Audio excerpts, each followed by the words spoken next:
Hello everyone, welcome to your channel GK face current में। Guys, आज हमारी जो है वन वर्ड सब्स्टिट्यूशंस की क्लास 22 हम डिस्कस करने के लिए जा रहे हैं, जो कि डेली हम टॉप 15 को डिस्कस करते हैं।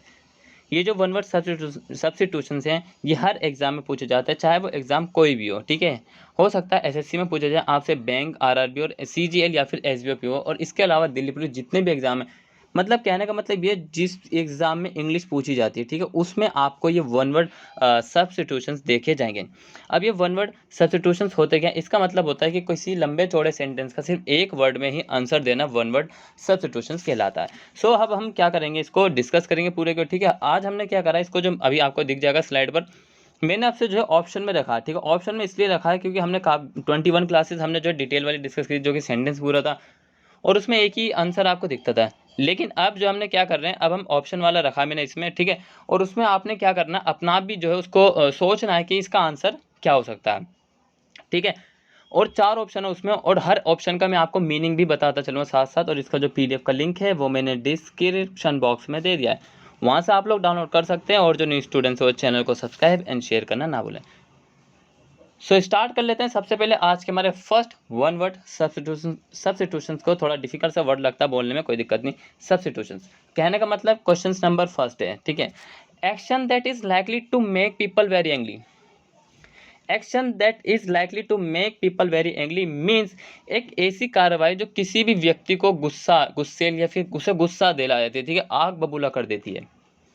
ऐसी कार्रवाई जिससे लोग बहुत नाराज हो सकते हैं, या फिर एक व्यक्ति हो सकता है नाराज, या फिर बहुत सारे लोग नाराज हो सकते हैं। ठीक है, सो यहाँ पर 4 ऑप्शन दिए हुए हैं, ए बी सी डी। मैं भी डिस्कस करूंगा। ठीक है, मैं इसका हर मीनिंग बताऊंगा, और आपने भी इसका अनुमान, एटलीस्ट अनुमान तो लगा ही सकते हैं। ठीक है, क्या अनुमान मतलब कि कौन सा, जिसमें कि 50-50 वाला। ठीक है, 50-50 वाला जो कि ना हो तो उसको पहले से हटा दो। सो देखिए, ए हम डिस्कस कर रहे हैं। ए मतलब कि इन्फ्लेशनरी इसका मीनिंग होता है मुद्रास्फीति। क्या मीनिंग होता है इसका? मुद्रास्फीति। मुद्रास्फीति ये जो है इकोनॉमिक्स का वर्ड है, और इसका जो मीनिंग होता है वो होता है गुड्स और सर्विस, मतलब कि वस्तु और सेवाओं में एक साथ बढ़ोतरी को हम क्या बोलते हैं? इन्फ्लेशनरी। ठीक है, नेक्स्ट बी मतलब कि इनफ्लेमेबल। इनफ्लेमेबल का मतलब होता है ज्वलनशील। क्या होता है? ज्वलनशील, मतलब कि जो इजीली गर्म हो जाए, जो इजीली जल उठे। ठीक है, नेक्स्ट इज कॉमेंसुरेबल। क्या है? कॉमेंसुरेबल मतलब है इसका, क्या मतलब इसका है? अनुरूप। मतलब कहने का मतलब ये, अनुरूप का मतलब है कि सिमिलैरिटी, मतलब ये तो आपको पता ही होगा, सिमिलैरिटी। ठीक है, अनुरूप का मतलब होता है सिमिलैरिटी। इंपॉर्टेंट वर्ड है आप सबके लिए। Next is inflammatory. क्या है? इन्फ्लेमेटोरी। इन्फ्लेमेटोरी का मतलब क्या होता है? भड़काऊ। क्या होता है? भड़काऊ। इन्फ्लेमेटरी का मतलब होता है भड़काऊ, मतलब कि कहने का मतलब ये है, या तो किसी एक व्यक्ति के द्वारा एक ऐसा भाषण दिया गया जिससे कि पूरा समाज ही भड़क उठा हो। ठीक है, ये पूरा समाज ही भड़क उठाओ। सो अब आपको पता लग गया होगा कि क्वेश्चन हमारा क्या था, कि action that is likely to make people very angry, ऐसी कार्यवाही जिससे लोग बहुत नाराज हो सकते हैं। मैं भी हो सकते हैं ना, एक ऐसी स्पीच जिससे कि लोग बहुत ही नाराज हो सकते हैं। तो इन चारों का वर्ड आपको पता लग गया होगा, इंपॉर्टेंट है। और ये भी पता लग गया होगा इसका आंसर क्या है। अब हम क्या निकालने वाले, अब हम इसका आंसर निकालने वाले हैं, जो कि आंसर नंबर इसका डी, इन्फ्लेमेटोरी था। इसका मतलब था भड़काऊ। किसी एक व्यक्ति या किसी एक व्यक्ति के द्वारा ऐसी, मतलब स्पीच, एक ऐसा भाषण दिया गया जो कि जिस भाषण से जो है लोग आग बबूला होगा, इसका मतलब कि वो गुस्सा होगा। सो अब मैं आपको इमेज में आप दिखा सकता हूँ कि देखिए, सबसे पहले इमेज में इनके द्वारा जो है एक ऐसा, मतलब कि कुछ बोला गया, कुछ भी, जिससे कि लोग क्या होगा, ये लोग आग बबूला होगा, या फिर गुस्सेल होगा, या फिर वेरी एंग्री हो गए। सो उम्मीद करता हूँ कि फर्स्ट वन हमने डिस्कस कर लिया दोस्तों। वेरी वेरी इंपॉर्टेंट है एग्जाम पॉइंट ऑफ से, और मैंने इसीलिए इसको डिटेल में बताया था कि एग्जाम में आपको एटलीस्ट कहीं ना कुछ पॉइंट्स आपके दिमाग में, माइंड में क्लिक कर जाए, और आप अपना आंसर को सही कर लें। ठीक है, next is question number 2। Question number 2 है humorous drawing dealing with current events और पॉलिटिक्स। मतलब कि एक ऐसी ड्राइंग जो कि ये नेतृत्व करती है। ठीक है, मतलब कि ये बताती है कि ये जो है करंट प्रेजेंटली जो इवेंट्स है पॉलिटिक्स के, उसके वर्तमान घटनाओं या राजनीतिक से संबंधी एक विनोदी चित्र। सो विनोदी चित्र मतलब कि क्या है? ह्यूमरस ड्राइंग है। अब ह्यूमरस ड्राइंग कैसी होती है उसको हम डिस्कस करेंगे, लेकिन उससे पहले हमें जो है चारों के मीनिंग पता होने बहुत ही ज़्यादा जरूरी है, क्योंकि एग्जाम में ये नहीं कि सिर्फ आपसे इसी का पूछा जाएगा, हो सकता है इसके अलावा भी आपसे और कुछ पूछा जाए, ये भी हो सकता है ना। सो देखिए, हम क्या डिस्कस करें, सबसे पहले ABCD। ABCD चारों के ऑप्शंस दिए हुए, चारों के मीनिंग हम डिस्कस करेंगे। Number A, sketch. स्केच का मतलब होता है या तो लॉस्ट पीपल हो, या फिर कोई वांटेड पर्सन हो, या फिर कोई टेररिस्ट हो, या फिर कोई क्रिमिनल हो, या फिर कोई महान व्यक्ति का स्केच बनवाना किसी के भी द्वारा। क्लियर हुआ फर्स्ट वन जो मैंने बताया। बी है इलिस्ट्रेशन। इसका मतलब होता है पहाड़ी, पर्वत या फिर जंगल या फिर हमारे नेचर का जो भी चित्र बनता है उसको बोलते हैं हम इलिस्ट्रेशन। ठीक है, नेक्स्ट इज कार्टून। अब कार्टून आपने इमेज में देखा होगा, काफ़ी सारे हमारे जो लीडर होते हैं, ठीक है, बहुत बार आते हैं, और यूट्यूब पर भी आपने देखा होगा इस तरीके से एडवर्टाइजमेंट आते हैं, ठीक है, अलग अलग तरीके से कार्टून। और स्किट का मतलब क्या होता है? स्किट का मतलब होता है मेला, जो कि ईद, दशहरा या फिर और भी जो भी त्यौहार आते हैं बड़े बड़े उन पर लगता है। इसको प्रहसन भी बोलते हैं। क्या बोलते हैं इसको? प्रहसन भी कहा जाता है। सो आपको पता लग गया होगा यहाँ पे जो बात चली, a humorous drawing dealing with current events और पॉलिटिक्स, वर्तमान घटनाओं या राजनीति से संबंधी एक विनोदी चित्र। ठीक है, सो इसका जो आंसर सी बिल्कुल इसका राइट आंसर है, इस क्वेश्चन का सी बिल्कुल राइट आंसर है, सी इसको आप क्लिक कर सकते हैं। इमेज में आप बता दूं कितने प्यारा हमारा नेता कैसा हो, ये लिखा ना, हमारा नेता जिंदाबाद। तो यहाँ पर ये इमेज में दिखा है जिंदाबाद के साथ बंदूक और पैसे और साथ ही मनी, सब कुछ इनके पास दिखाई दे रहा है। क्लियर है? नेक्स्ट क्वेश्चन नंबर 3 की हम बात कर रहे हैं, एक्ट मैर्सी किलिंग, दया हत्या का अधिनियम। दया मतलब ये काइंडली वाली हत्या हो रही है यहाँ पे, इसको कोई नहीं, मतलब कि एक ऐसी हत्या जिसमें आपको बिल्कुल आराम से हो, कोई दुख ना हो।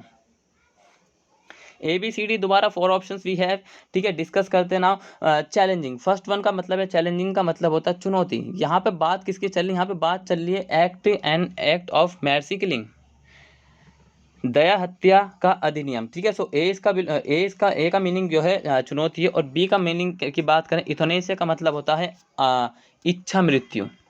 क्या होता है? इच्छा मृत्यु। ठीक है, हाल ही में आपको पता हो कि स्विट्जरलैंड के द्वारा एक मशीन बनाई गई थी जिसमें कि इजीली वो अपनी इच्छा मृत्यु कर सकते हैं, मतलब कि सेल्फ सुसाइड कर सकते हैं, सेल्फ। सी की बात करें तो इसका हिंदी मीनिंग है बलिदान। सो भाई अपने देश के लिए जो बलिदान हमारे आर्मी वाले देते हैं, यहाँ पर उन्हीं की बात हम कर सकते हैं। नेक्स्ट है अस्फिक्सिएशन। अस्फिक्सिएशन इसको भाई प्रोनाउंस जरूर करना है, ठीक है, थोड़ा डिफिकल्ट है, अस्फिक्सिएशन। सो यहाँ पर बात चली थी एक्ट ऑफ मैर्सी किलिंग, दया हत्या का अधिनियम। दया हत्या का अधिनियम तो भाई स्विट्जरलैंड के द्वारा पास किया गया हाल ही में, जो करंट इवेंट है जिसकी हम बात कर रहे हैं। सो इसका मतलब हुआ कि इस क्वेश्चन का बी बिल्कुल राइट आंसर है, और अब मैं आपको वो मशीन भी दिखाने वाला हूँ जो कि उनके द्वारा बनाई गई थी। सो देखिए कितने ही प्यार से ये जो है मतलब कि अपनी मरने के लिए जा रही है, ठीक है, मतलब हो सकता है कुछ भी इनकी मतलब प्रॉब्लम रही हो। क्लियर है? नेक्स्ट बात करते हैं नंबर 4। ठीक है, ज़्यादा नहीं करी मैंने, ओनली 5 करी। अगर हम 5 भी डेली करेंगे तो एक 1 वीक में 35 होती है। 35 याद होना बहुत ही बढ़िया बात है।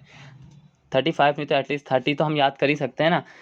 Bear minimum needed for survival, जीवित रहने के लिए न्यूनतम आवश्यक। अब जीवित रहने के लिए हमें क्या चाहिए? रोटी, कपड़ा, मकान, पानी, ऑक्सीजन, ठीक है, और जो कृषि खाने के लिए जो कि गेहूं, जो चावल, ये भी देखते हैं अब क्या क्या है। सबसे पहले बात कर रहे हैं हम सस्टेनेंस। क्या है सस्टेनेंस? मतलब होता है इसका जीविका। सस्टेनेंस का मतलब होता है जीविका। ठीक है, उसका बाद बी है सब्सिस्टेंस। सब्सिस्टेंस का मतलब होता है जीवन निर्वाह। जीवन निर्वाह मतलब कि जीवन बताना। लेकिन यहाँ पे बात चलिए bear minimum needed for survival, मतलब कि जीवित रहने के लिए न्यूनतम आवश्यक। सस्टेनेबल का मतलब होता है टिकाऊ। सस्टेनेबल का मतलब होता है टिकाऊ, जैसे कि सस्टेनेबल डेवलपमेंट, ठीक है, टिकाऊ। सप्लीमेंट का मतलब होता है परिशिष्ट। सप्लीमेंट का मतलब होता है परिशिष्ट। अब आपको पता लग गया होगा इसका आंसर क्या है। मैंने चारों ऑप्शन के हिंदी मीनिंग बताए, साथ ही आपको समझा भी दिया। सो बात चलिए जीविका की, इसका मतलब सस्टेनेंस, इसका बिल्कुल ए बिल्कुल राइट आंसर है। Bear minimum needed for survival, जीवित रहने के लिए न्यूनतम आवश्यक। ठीक है, इमेज में देख सकते हैं सबसे पहले हमें ऑक्सीजन की जरूरत पड़ती है, नंबर 1, जो कि बहुत ही हमारी बेसिक नीडेड है। इनके बिना हम वी कैन नॉट सर्वाइव। ठीक है, हम एक सेकंड भी इनके बिना नहीं रह सकते। अगर देखिए सबसे पहले ज़्यादातर आजकल लोग क्या सोचते हैं कि अगर वाटर नहीं हुआ, अगर पानी नहीं हुआ तो हम जीवन नहीं से। मैं कहता हूँ कि ये बिल्कुल 100% गलत कहूँगा इसको। ठीक है, पानी नहीं हुआ। देखिए आप अगर आप क्लास देख रहे हैं, मुझे नहीं लगता कि आपने इतनी देर से पानी पिया होगा, किसी ने पिया होगा हो सकता है, लेकिन O2 carbon dioxide, sorry, oxygen के बिना हम 1 मिनट भी नहीं रह सकते। सो ऑक्सीजन ये बिल्कुल ठीक है। नेक्स्ट है, इसके बाद क्या है? कृषि। मतलब कृषि के लगाए जो कि हमारे खाने पीने के लिए होता है। ठीक है, इसको जो सभी को पता है भोजन बहुत ही ज़्यादा आवश्यक है। और एक आता है जल। सो तीनों ये बेसिक हमारी एक नीड है, एक मतलब कि मानव जाति की बहुत ही बेसिक सी नीड है, इसके बिना वो सर्वाइव नहीं कर सकता अपना मतलब कि अपनी life. So bare minimum needed for survival. So इसका जो है ए बिल्कुल राइट आंसर होगा, A will be right answer in this question means जीविका। सस्टेनेंस मतलब कि जीविका इसका बिल्कुल करेक्ट आंसर है। नेक्स्ट है पीपल वो belong to the same country, मतलब कि पीपल वो belong to the same country, एक ए से दो लोग जो कि एक ही देश के हों। सो पेट्रियोट्स का मतलब क्या होता है? देशभक्त। क्या मतलब होता है? देशभक्त। सो देशभक्त कौन हुआ? या एक ही हुआ देशभक्त? सभी हुआ, ठीक है। इंस्टेंटली का मतलब होता है हाथों हाथ। क्या होता है? हाथों हाथ, ठीक है। कंपेट्रियोट्स का मतलब होता है देश भाई या फिर हमवतन, देश भाई या फिर हमवतन। नेटिव मूल निवासी। सो दोबारा से चारों के मीनिंग फिर हमने डिस्कस कर लिए, और ये आप बताएं कि कौन सा इसका आंसर होगा। देखिए हिंदी मीनिंग मैंने आपको बता दिया, सो इसका जो है सी बिल्कुल राइट आंसर है, देश भाई कॉम्पेट्रियोट्स, ठीक है, इसका सी बिल्कुल राइट आंसर है। आप इमेज में भी देख लें, ठीक है। देखिए ये जितने भी लोग मैंने इनमें रिलीजियस रखे, सब आस्था, इन सब देखिए एक ही माने जाएं, एक ही मानो इन सबको, ठीक है। या तो तटस्थ रहो या फिर एक मानो, ठीक है। सो आज की जो हमारी ये वन वर्ड की जो क्लास थी वो यहीं तक थी। देखिए 5 ओनली डिस्कस करें, लेकिन डिस्कस करें बिल्कुल ही डिटेल में, ठीक है। डिटेल में जानना बहुत जरूरी, इसलिए मैंने जो एक क्लास का जो मेथड था वो चेंज कर दिया। उम्मीद करता हूँ क्लास अच्छी लगेगी, साथ ही आपको इंपॉर्टेंट है ये, ठीक है। इसको 5 को याद कर लीजिए, एग्जाम में आने की संभावना बहुत ज़्यादा रहती है। मिलेंगे नेक्स्ट क्लास में, और चैनल को सब्सक्राइब शेयर लाइक करना ना भूले, और जिसके आज कोई सी भी क्लास छूटी उसको देखिए। Till then take care, all the best, have a nice day, thank you for watching this video all of you.